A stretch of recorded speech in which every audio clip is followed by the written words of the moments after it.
नमस्कार बाल दोस्तों।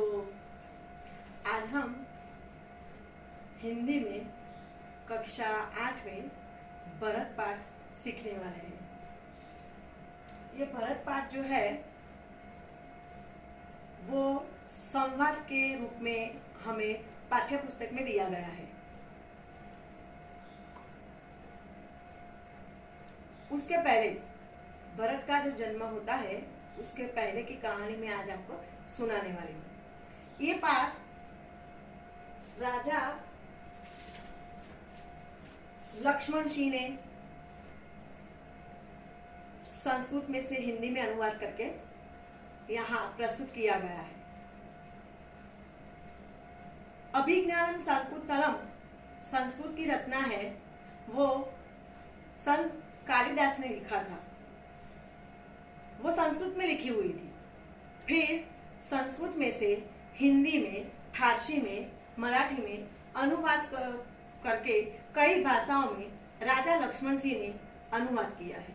और हमारे हिंदी पाठ्य पुस्तक में राजा लक्ष्मण सिंह ने अनुवाद करके भरत का निरूपण किया गया है। तो आइए देखते हैं, हम उनकी कहानी सुनते हैं, फिर उनके संवाद देखते हैं। तो हमारी कहानी के पात्रों के नाम क्या हैं वो आपको जानना पड़ेगा। तो आइए हम हमारी कहानी के पात्रों के नाम जानते हैं क्या है।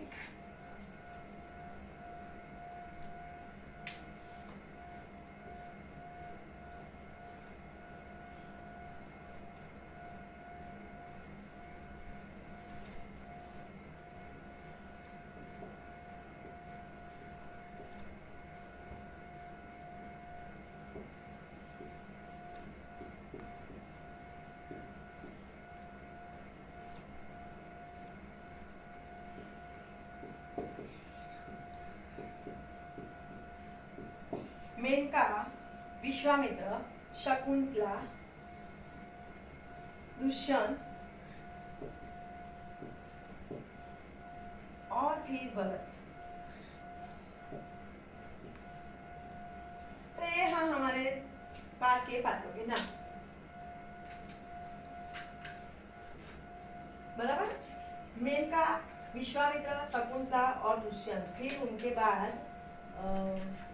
भरत। तो हमारे पाठ का नाम भरत है, लेकिन उसके पहले उनके परिवार की कहानी सुनना जरूरी है। एक ऐतिहासिक कथा है, आपको सुनने में अच्छी लगेगी। देखो, मेनका है वो शकुंतला की माँ का नाम है। विश्वामित्र है वो शकुंतला के पिताजी का नाम है। और फिर शकुंतला दुष्यंत से शादी होकर उनका एक बच्चा होता है, उनका नाम भरत है। तो आइए हम उनकी कहानी जानते हैं। तो यहाँ एक विश्वामित्र जो नाम है वो ऋषि होने के बाद विश्वामित्र बने। उनसे पहले वो एक राजा थे, विश्वदत्त नाम का एक राजा था और वो बहुत ताकतवर था। एक दिन ऐसा हुआ कि उस वक्त वशिष्ठ नाम के जो महर्षि थे वो बड़े तपस्वी और नामी ऋषि थे। उस जमाने में वशिष्ठ बड़े बड़े यज्ञ करते थे। उस वक्त ये हुआ था कि बारिश कम होने से अकाल गिरा था। अकाल का मतलब आपको पता ही होगा कि जब बारिश कम होती है तो हम गुजराती में उसके दुकाळ बोलते हैं। दुकाळ यानी कि अकाल, तो हिंदी में उसे अकाल कहते हैं। तो उस वक्त अकाल गिरा था। तो अकाल होने से हमें बहुत तकलीफ सहनी पड़ती है। तो उस वक्त बहुत सारे लोग की मृत्यु हो गई थी, बहुत सारे जानवर भी मर गए थे। अकाल के कारण अन्न का दाना नहीं मिलता, पीने का पानी नहीं मिलता।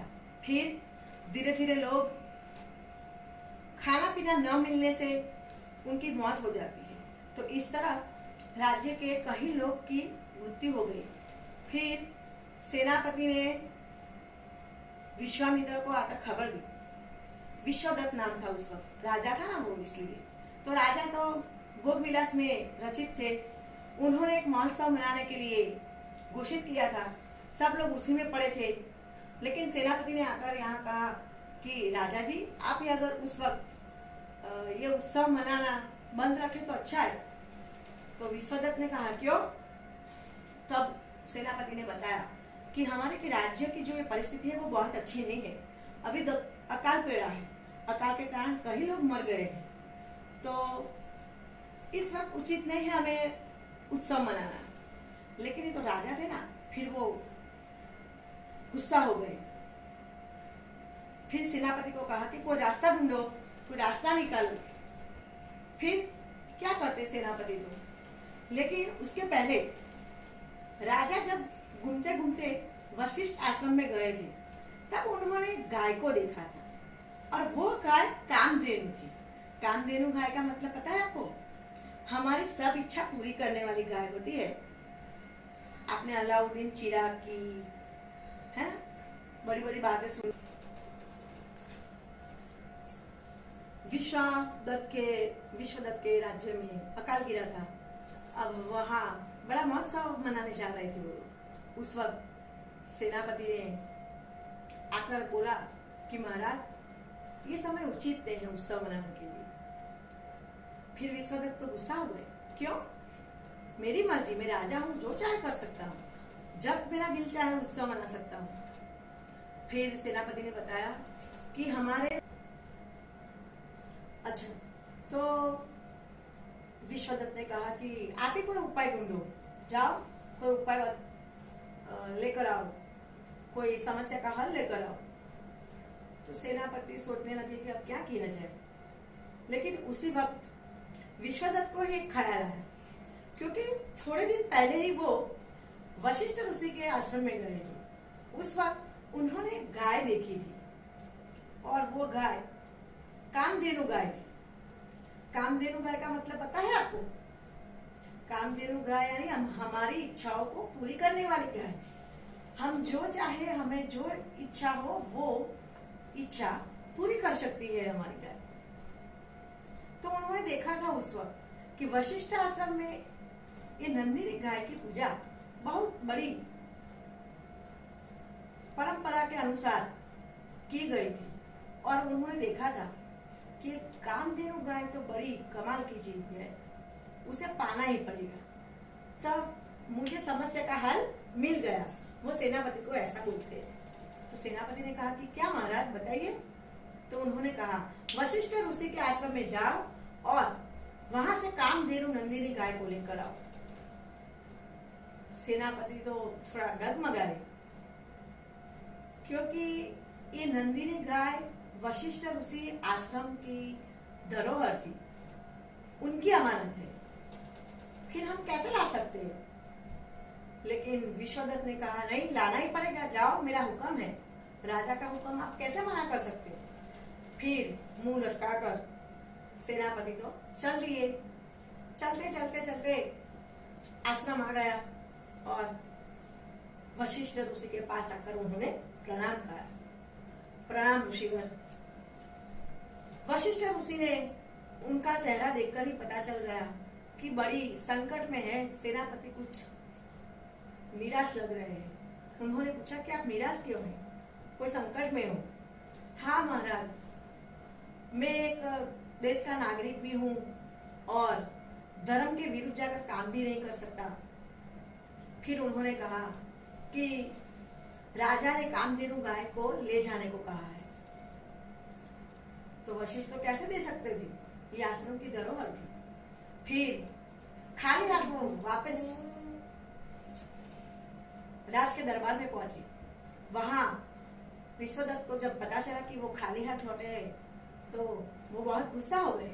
फिर तुरंत ही अपनी सेना लेकर चल दिए और वशिष्ठ ऋषि के आश्रम में आक्रमण कर दिया उन्होंने। वशिष्ठ ऋषि थे तो ब्राह्मण, शांत प्रकृति थे, प्रकृति के थे, वो कभी भी किसी का बिगाड़ते नहीं थे। फिर भी उन्होंने विश्वदत्त को बहुत समझाया, बहुत समझाने की कोशिश की कि कामधेनु हमारी गाय माता है, हम उनकी पूजा करते हैं।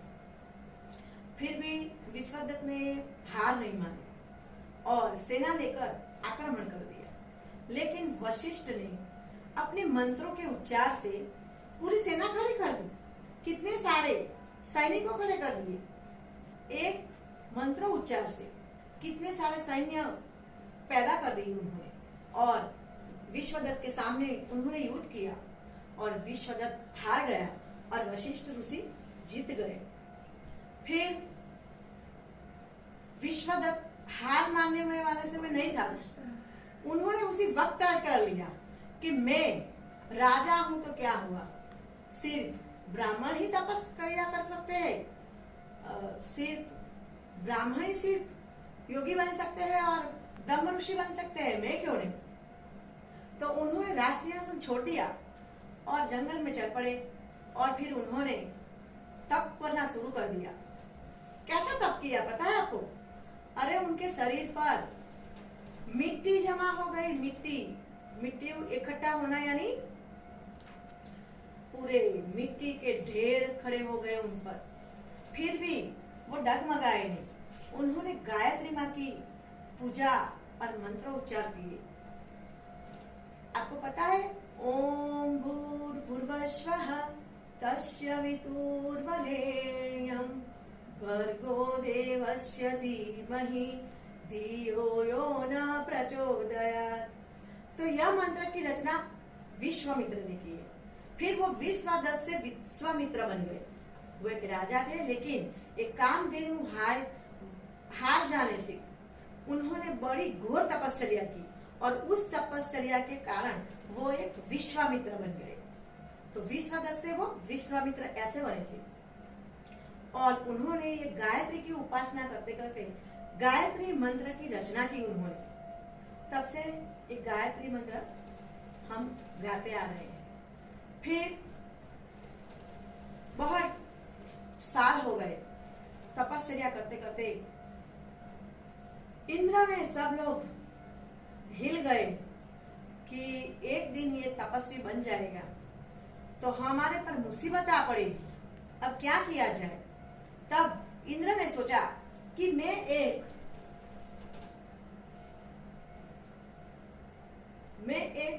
अप्सरा को भेजता हूं और वो अप्सरा विश्वामित्र का तपस्या भंग करी, तब भी ये समस्या हमारी हल हो सकती है। तो इंद्र ने तुरंत ही मेनका को बुलाया, लेकिन मेनका के पहले उन्हें रंभा को बुलाया और रंभा को भेज दिया कि जाओ पृथ्वी पर और विश्वामित्र जहाँ तपस्या करते हैं उनकी तपस्या भंग करके आओ। रंभा वहां गई, तपस्या भंग करने के लिए बहुत सारे प्रयत्न किए उन्होंने, लेकिन कुछ ना कर सकी। वो वैसे ही वापिस आ गई। फिर रंभा से भी अच्छी अप्सरा थी मेनका, उनको भी बुलाया और कहा कि जाओ तुम्हें पृथ्वी पर जाकर विश्वामित्रा का जो तपस्या वो कर रहे हो और ब्रह्म ऋषि बनेगा, जो ख्वाब देख रहे हो, वो स्वप्न दिख रहे हैं, उसको भंग करना है। जाओ तुरंत ही और उसे उसका तपस्या भंग करवाओ। सिर्फ मेनका अप्सरा थी, बहुत सुंदर थी, कोई भी उन पर मोहित हो जाए ऐसा उनका रूप था। तो मेनका का रूप, मेनका तो इतनी स्वरूपवान थी कि पूछो ही मत। मेनका के रूप के आगे तो सब लोग मोहित हो जाते थे, ऐसा उनका निखर वाला रूप था। और अप्सरा तो वैसे ही स्वरूपवान ही होती है ना, तो ये तो अप्सरा थी। मेनका के रूप के आगे सब लोग फीके हो जाते। वो यहाँ पृथ्वी पर आई और आकर मेनका ने सीधे ही विश्वामित्र के नजदीक आने की कोशिश की। फिर राजा तो भोग विलास के आदि होते हैं, बराबर। थे तो राजा ही, भले ही उन्होंने तपस्या करने का निश्चय किया हो, लेकिन मेनका ने अपने नृत्य से, अपने नृत्य की कलाओं से उन्हें मोहित करने का निश्चय कर लिया। और इस तरह मेनका ने अपनी नृत्य की कला से और अपनी रूप की कला से विश्वामित्र का तपस्या का भंग करवा दिया। और विश्वामित्र भूल गए कि मैं यहाँ एक बड़ा तपस्वी ऋषि बनने आया था, और मेनका के इशारों पर वो चलने लगे। धीरे धीरे वो मेनका पर इतने मोहित हो गए कि उन्होंने विश्वामित्र और मेनका जी ने शादी कर ली, गांधर्व विवाह कर लिया, गांधर्व विवाह कर लिया। फिर तो मेनका और विश्वामित्र का गांधर्व विवाह हुआ।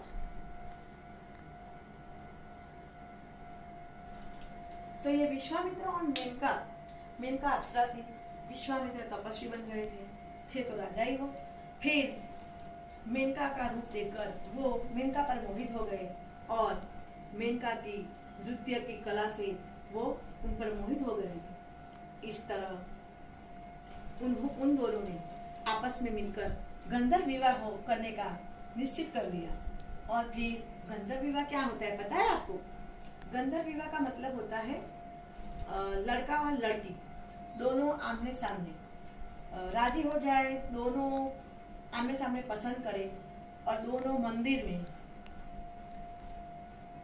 सिर्फ भगवान के सामने साक्षी मानकर शादी करें, उनको गंधर्व विवाह करते हैं, उनको विवाह करते हैं।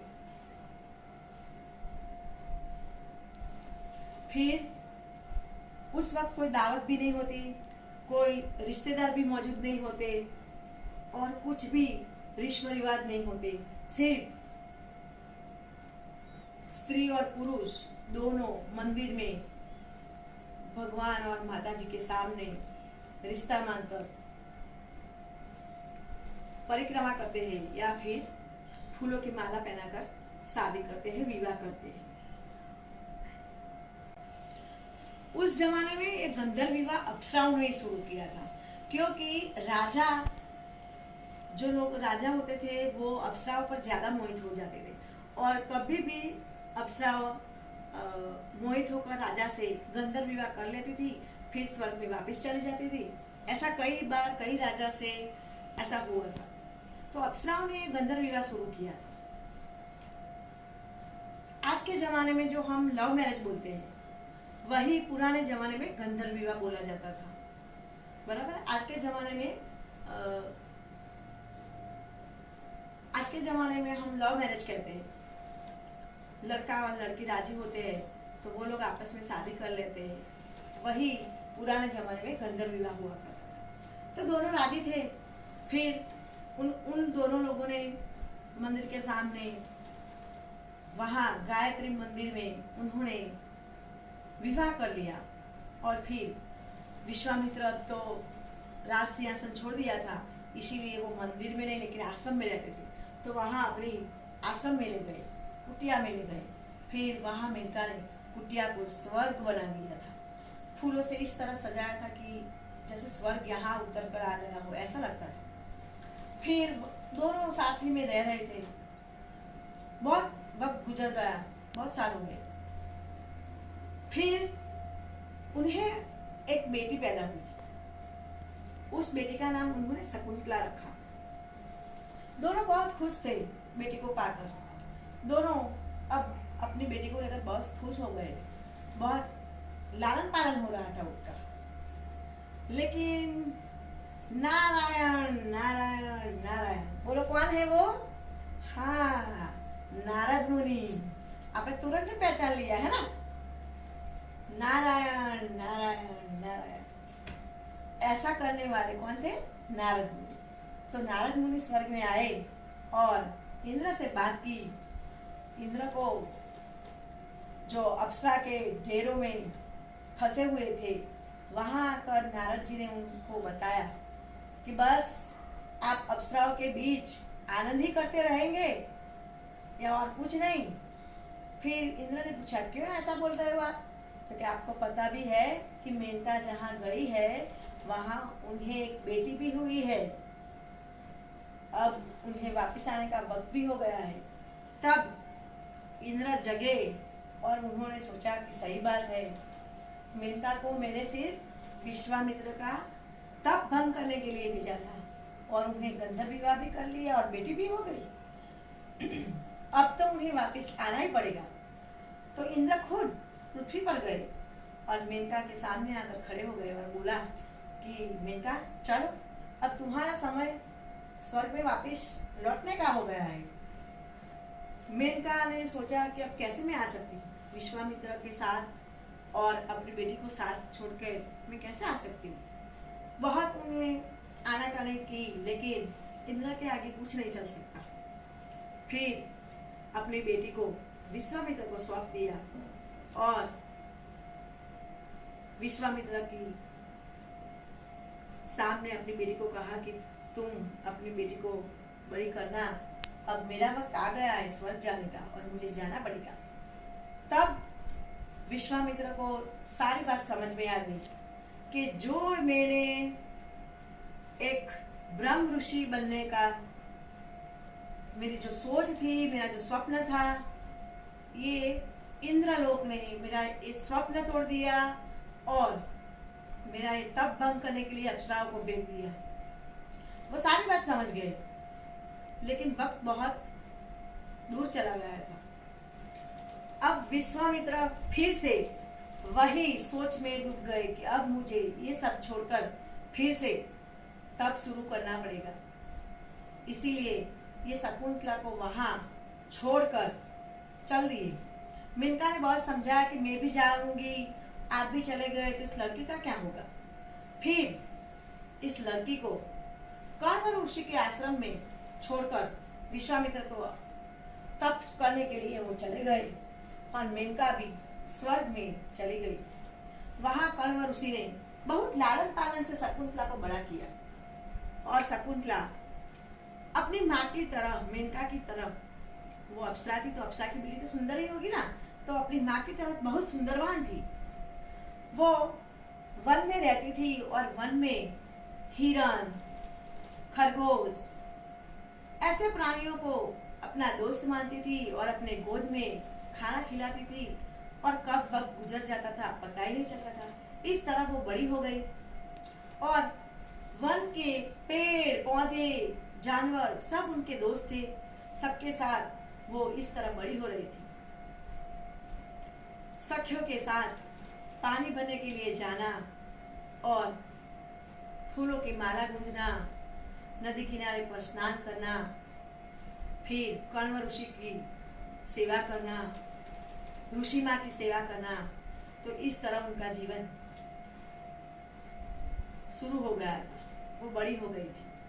अब एक दिन ऐसा होता है, एक राजा आता है, जंगल से पसार होते हैं। उनको बहुत प्यास लगी थी, गर्मियों का मौसम था, बहुत प्यास लगी। फिर दुष्यंत उनका नाम, उन्होंने उसी वक्त देखा कि शकुंतला पानी भर रही है, तो शकुंतला के पास जाकर दुष्यंत ने थोड़ा पानी मांगा और दुष्यंत ने घड़े में से थोड़ा पानी दिया पीने के लिए। शकुंतला ने दुष्यंत को पानी पिलाया। शकुंतला ने घड़े में से पानी डाला और दुष्यंत ने पानी पिया। तो दुष्यंत तो देखते ही रह गए, क्योंकि शकुंतला बड़ी ही सुंदरवान थी। अपनी माँ की तरह, अप्सरा की बेटी तो सुंदर ही होती है ना, तो अपनी माँ की तरह वो बहुत सुंदर स्वरूपवान थी। दुष्यंत उन्हें देखता ही रह गया। फिर पानी पीकर उन्हें पूछा कि यहाँ कण्व ऋषि का आश्रम कहाँ है, मुझे उनके दर्शन करने हैं। तो शकुंतला ने कहा कि दुष्यंत राजा थे, उनके सेनापति, उनकी सेना सब साथ में ही थी, लेकिन उनका आदर सत्कार किया। राजा का तो सब आदर सत्कार करते हैं ना, तो आदर सत्कार किया। फिर उन्होंने बताया कि ऋषि मुनि आश्रम से बाहर गए हैं और थोड़े दिनों के बाद लौटने वाले हैं। तो इस तरह बहुत शाम हो गई, अंधेरा होने ही आ रहा था। तो ऋषि माँ ने कहा कि आप यहीं रुक जाओ, कल सुबह चले जाना। तो दुष्यंत तो यहाँ ही ठहर गया और वही रात के स्वप्न में भी उसे शकुंतला ही दिखाई दे रही थी। बस हर जगह पर शकुंतला शकुंतला ही उसे दिखाई दे रही थी। फिर अच्छा, तो हम कहानी विश्वामित्र और मेनका से पूर्ण होकर शकुंतला और दुष्यंत ठहरती है। अभी उसका आधा भाग है, वो दूसरी चैनल। देखो, हमने जो कहानी सुनी वो विश्वामित्र और तो शकुंतला और दुष्यंत की जो आगे वाली कहानी है वो दूसरे भाग में मैं आपको सुनाने वाली हूँ। तो आप देखते रहिए और सब्सक्राइब करिए और फिर बेल को बजा देना और लाइक करते रहना, सब्सक्राइब करते रहना, कमेंट करते रहना। और फिर हम फिर से मिलते हैं दूसरे दिन नेक्स्ट वीडियो में। ओके, तब तक बाय, टेक केयर।